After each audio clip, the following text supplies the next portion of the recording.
Sometimes it's like people think that anyone who watches anime deserves their head to be run over by a truck. It's even to the point where they talk shit about anime every moment they get.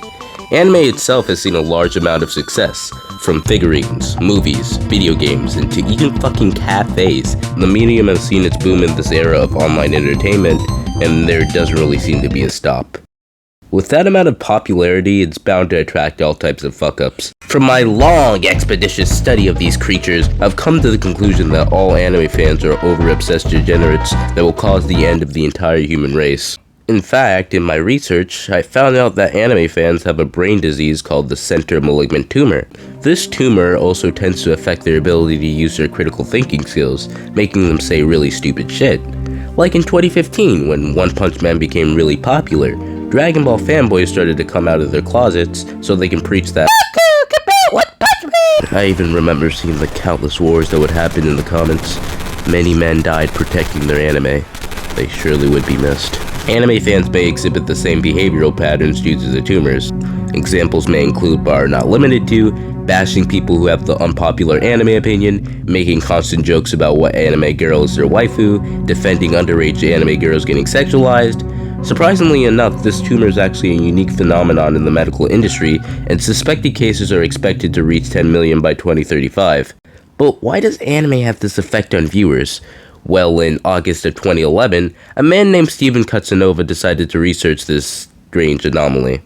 He theorized that anime's inherent fast-paced nature was the main cause of these formations. He thought this because of a test he did, where he had people watch anime for 30 minutes a day, and found brain tumor formations every 5 minutes. According to the QWERTZ-WASD method, the tumor has 4 distinctive life cycles. The Rena stage, the tumor is equivalent to a small rock in the center of the brain. The Catho stage, the tumor has grown from a small rock to the size of 2 marbles. The Wena stage, now the tumor has become big as a basketball. And finally, the last stage, the point of no return.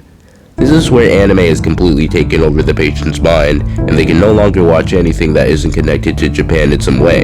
The theory goes that the size of the tumor is largely dependent on your anime consumption. If you're watching anime almost every day, then you're more likely to get a brain disease. QWERTZ-WASD would continue his work until late 2012, where he would be found shot to death in his lab. The autopsy report said his body was filled with bullets that came from Japan. His death was ruled for suicide. Many scientists have debated the QWERTZ-WASD method as illogical and lacks any real evidence. Even scientist Megan Forney, a One Piece denier, would state that the lack of peer reviewing, which is a common theme for most of his work, signifies his research is lackluster. It's even gotten to the point where journalist Calvin Flake would decide to take a critical look at the QWERTZ-WASD method and found that most of the people in the experiment has already been diagnosed with brain tumors. This is why nowadays the QWERTZ-WASD method is mainly seen as a joke in the scientific community.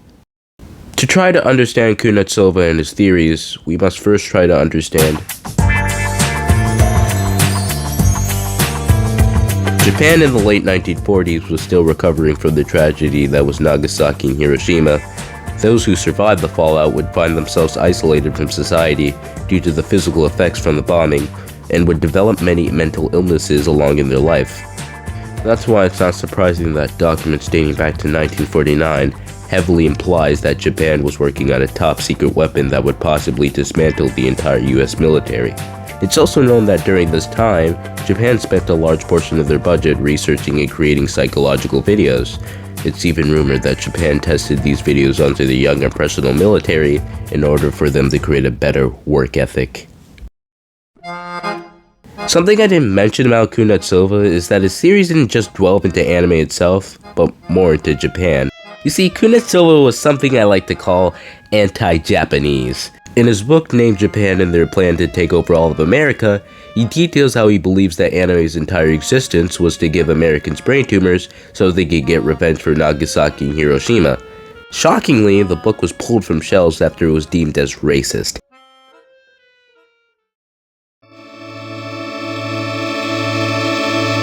It's no surprise that QWERTZ-WASD hated the Japanese as strongly as he did, considering he was stationed on the front lines in World War II, where he would be captured and have his right arm amputated.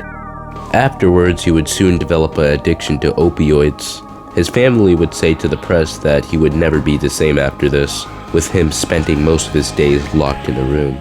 We now return to the now. Steven Kuznetsova is long gone and his legacy has been forgotten, with most people like Megan Forney moving on. It's almost like the man has never even existed. It seems like his long, extensive look into anime and its effect on the people who watch it was all for nothing.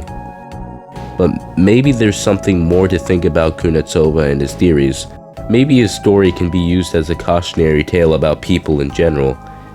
But for now, Kuznetsova's legacy will forever be forgotten.